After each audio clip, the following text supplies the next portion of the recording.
In the last topic, we explored how our thoughts refine the model of the world around us and how they impact on our filters and lenses. So, the more negative thinking I have, well, that creates a very negative model of the world around me. And this impacts on the health of my ego, which goes into a reactive state. And we end up possibly worrying more than enjoying life without awareness around our thoughts. Now, on this topic, we are going to work with the ladder of inference, and more specifically, as we take a magnifying glass and go deep within our thoughts, see just how our thoughts can create our reality. Now, the ladder of inference was developed by Chris Agaris to describe how people form and sustain mental models. These mental models are a whole series of embedded assumptions, generalizations, or even images that shape our worldview.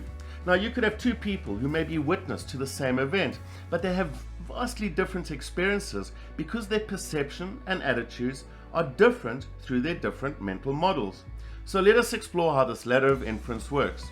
The first rung of the ladder is all the information that I experience or observe. This is as if a video camera catches data. I hear words, observe others' body language, and collect information. So for example, James arranges to have lunch with Mary at 1 p.m. Mary does not arrive at 1 p.m., but she's late. She arrives at 1:30 p.m. This is pretty obvious, as a video camera would capture her arriving late.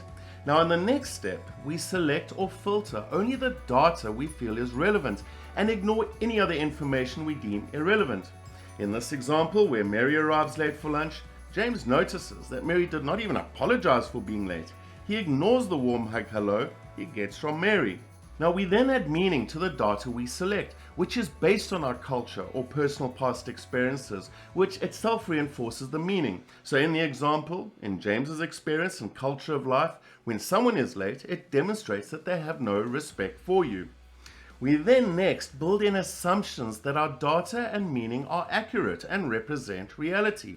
So going back to the example, James assumes that Mary does not respect him, and he does not even consider that maybe she had a valid reason for being late. Next, we draw conclusions based on our assumptions. James concludes that Mary has never really respected him and is therefore not really a friend. Now, this is where James has turned Mary into that symbolic saber-toothed tiger, that threat. We then adopt a belief based on this conclusion, as if everyone has the same conclusions and beliefs. We do not even question our belief, as it's so obvious. James adopts the belief that Mary is no longer his friend, and he will not waste any more time with her in the future. We then take action based on our new beliefs, as if they were proven facts. James doesn't invite Mary out again, or when he sees her, he does his best to avoid her. Now, the interesting thing to note is, all the rungs of the ladder take place in our head. The only parts visible to anyone else are the directly observable data at the bottom of the ladder and our own decisions to take action at the top of the ladder.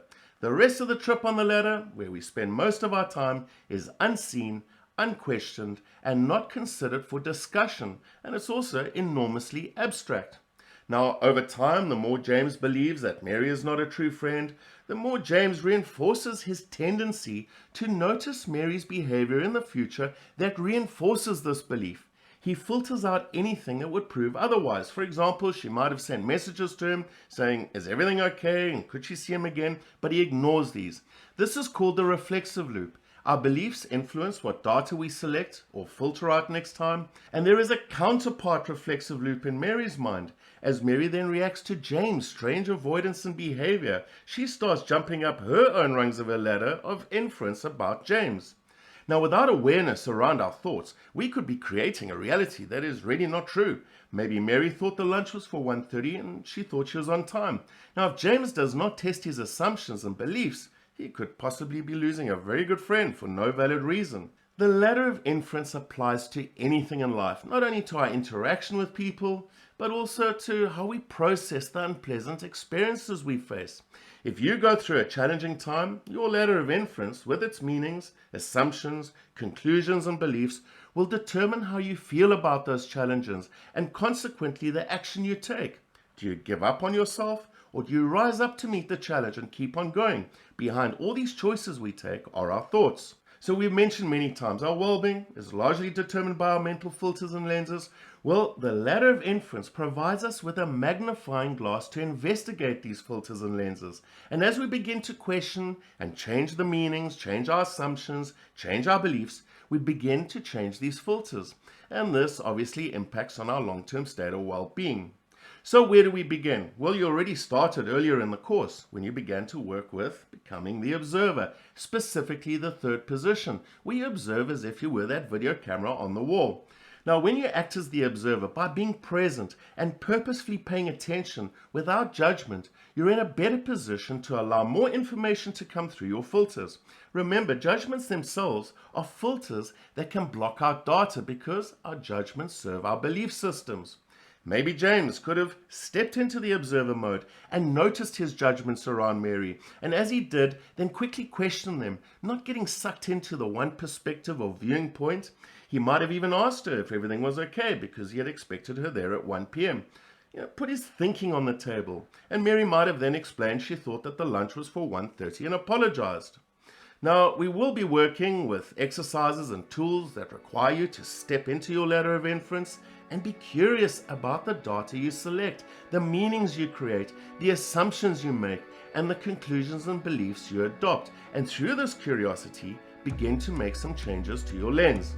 In the next topic, we're going to step into the ladder of inference, make some changes. So for example, change the meaning in everyday situations, and as we do so, we change the feeling, and maybe also look at some of the assumptions that we make within our thoughts. And as we consciously do this, we start to change the outcomes and maybe experience a very different reality.